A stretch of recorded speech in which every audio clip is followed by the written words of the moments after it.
Assalamualaikum warahmatullahi wabarakatuh. Saya Gayaka Galuridiyatmana dari kelas 10-8, kandidat Ketua OSIS 2. Halo semuanya. Pertanyaan pertama, jelaskan arti dari pemimpin sebuah organisasi bagimu.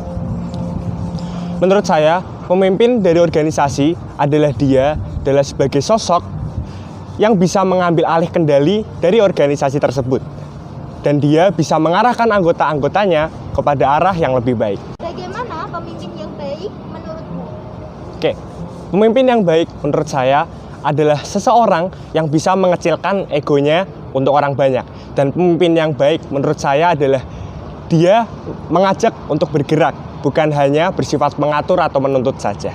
Jelaskan arti kesuksesan sebuah organisasi menurut pendapatmu. Oke. Kesuksesan sebuah organisasi menurut saya adalah bagaimana visi atau tujuan dari organisasi itu bisa tercapai. Dan juga organisasi tersebut bisa mendapatkan feedback positif dari banyak orang. Benar, pintar, kober. Urutkan sesuai dengan prioritasmu dan sebutkan alasannya. Oke. Prioritas saya mulai dari kober, benar, kemudian pintar. Oke. Alasannya, yang pertama adalah kober. Kober adalah ketika kita bisa menyempatkan diri kita bisa mengikuti sebuah aktivitas. Nah, di situ merupakan hal yang penting menurut saya karena gimana pun juga entah dia benar atau pintar tapi dia tidak bisa menyempatkan itu menurut saya kurang pas. Nah, setelah kita bisa menyempatkan diri itu, kemudian kita baru cek benernya bagaimana kita bisa menyampaikan aktivitas ataupun sebuah pendapat yang benar. Dan kemudian lanjut ke pintar. Menurut saya pintar adalah high level atau istilahnya orang yang pintar itu bisa menyampaikan atau melakukan sesuatu yang benar. Oke. Kenapa kamu ingin menjadi seorang ketua atau pemimpin dan apa alasan kamu untuk meyakinkan kami memilihmu menjadi seorang ketua OSIS? Baik. Kenapa saya ingin menjadi seorang ketua? Oke. Semua orang itu bisa jadi pemimpin, tapi nggak semua orang itu bisa jadi ketua. Nah, di sini saya memiliki pengalaman. Saya sudah berpotensi dari awal ikut seleksi, mulai seleksi OSIS dan juga seleksi kandidat ketua OSIS ini. Dan saya hingga sampai titik ini, bahwasannya saya sudah siap dan memiliki potensi ketua tersebut. Dan saya bisa meyakinkan diri saya untuk menjadi ketua OSIS. Apa komitmen kamu jika terpilih menjadi ketua OSIS? Baik. Komitmen saya ketika menjadi ketua OSIS, yang pertama, saya bisa menjadi teladan baik bagi para anggota OSIS dan juga seluruh warga di SMA Negeri 2 Semarang. Yang kedua adalah menjalankan atau melaksanakan program kerja yang inovatif. Seperti itu. Seberapa percaya dirikah kamu terhadap potensi yang kamu miliki untuk menjadi seorang ketua OSIS dan sebutkan alasannya? Saya cukup percaya diri dengan diri saya untuk menjadi ketua OSIS. Bahwasanya saya sudah memiliki pengalaman. Dulu semasa SMP saya pernah mengikuti OSIS dan juga saya menjadi wakil ketua OSIS dan ketua OSIS itu. Pengalaman saya itu terbentuk dari kelebihan saya. Bahwasanya saya siap untuk memimpin sebuah organisasi. Dan juga bahwasanya dari pengalaman tersebut bahwa saya sudah pernah berkecimpung di dunia organisasi. Sebutkan inovasi apa saja yang akan kamu lakukan apabila kamu terpilih menjadi ketua OSIS. Baik. Inovasi yang akan saya lakukan sebagai ketua OSIS, yang pertama adalah melaksanakan program kerja yang ada inovatif dari periode sebelumnya ke periode yang baru. Pastinya dari setiap tahun akan ada program kerja yang dilakukan. Nah, namun dari periode sebelumnya dan periode yang baru ini pastinya memiliki tema yang berbeda dan juga kegiatan yang berbeda. Kemudian yang kedua adalah saya juga memiliki inovasi di program kerja terobosan yang saya miliki, yaitu adalah Bagas. Bagas adalah singkatan yang kepanjangannya adalah Bazaar and Art Gallery Semanda. Di Bagas ini adalah sebuah festival seni berkonsep art gallery dan juga ada bazar hasil kewirausahaan siswa SMA Negeri 2 Semarang. Apa konsekuensi yang akan kamu penuhi apabila kamu melakukan kesalahan atau tindakan yang kurang tepat selama menjabat sebagai ketua OSIS? Baik, konsekuensi yang akan saya terima. Sebelumnya pastinya saya akan menerima evaluasi terlebih dahulu dari pihak internal OSIS. bahwasanya apa sih tindakan atau perlakuan yang saya lakukan itu buruk. Setelah itu, setelah evaluasi itu pastinya saya siap untuk menerima konsekuensi yang setimpal atas perbuatan saya sendiri. Dan juga mungkin dari evaluasi MPK. Dan jikalau tindakan tersebut memang merugikan dan berdampak buruk besar kepada banyak pihak, nah saya siap untuk menerima konsekuensi dari pihak MPK maupun dari pembina yang terkait. Bagaimana cara kamu untuk mendekatkan para anggota organisasi yang akan kamu pimpin?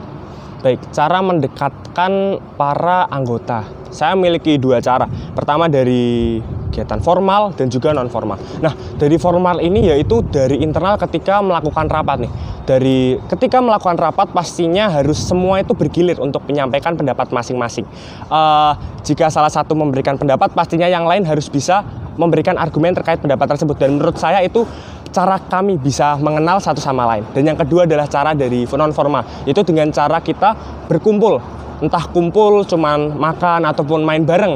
Nah, menurut saya dari itu bisa kita saling kenal nih, saling bertukar cerita, sharing-sharing tentang kehidupan dan tentang OSIS itu sendiri. Apakah kamu sudah merasa bahwasanya hubungan antara OSIS dengan siswa-siswi SMA Negeri 2 Semarang sudah cukup baik? Dan menurutmu, bagaimana cara kamu agar hal tersebut terjalin lebih baik lagi? Baik, menurut saya hubungan antara OSIS dan juga siswa di SMA Negeri 2 Semarang sudah cukup baik.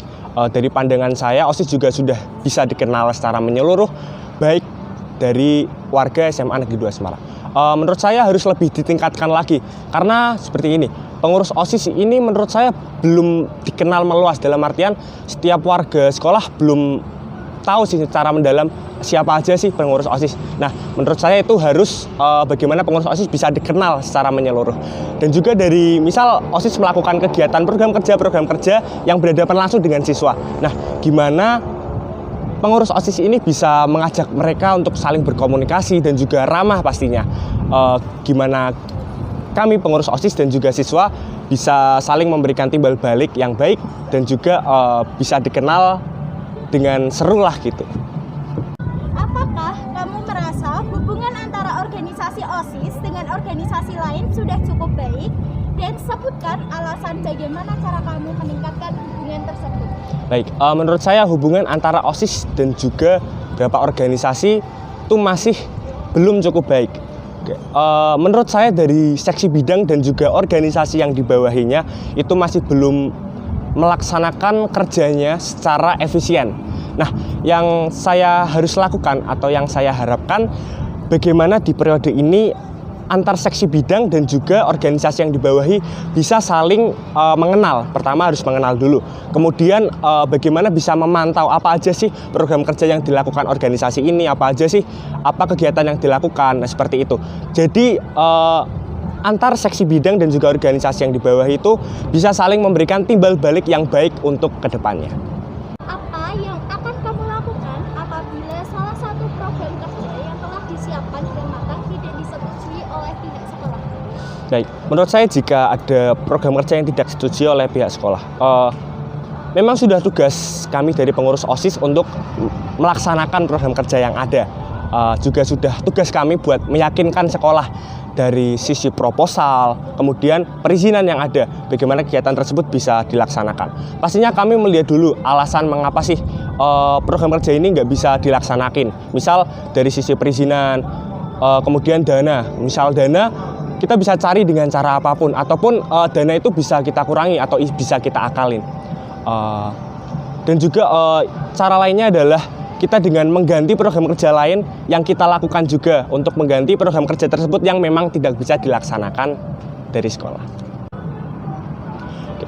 Walaupun saya tidak terpilih menjadi ketua OSIS, saya akan tetap pastinya menjadi wakil ketua OSIS. Di sini bahwasanya saya siap untuk melaksanakan tugas pokok dan fungsi dari wakil ketua OSIS itu, dan saya siap buat menjadi pengurus yang berkompeten. Jikalau nantinya saya terpilih menjadi ketua OSIS, saya ingin menjadi teladan yang baik bagi seluruh warga SMA Negeri 2 Semarang. Saya juga siap untuk melaksanakan tugas pokok dan fungsi dari ketua OSIS. Semanda Jaya bersama nomor 2. Sekian dari saya. Wassalamualaikum warahmatullahi wabarakatuh.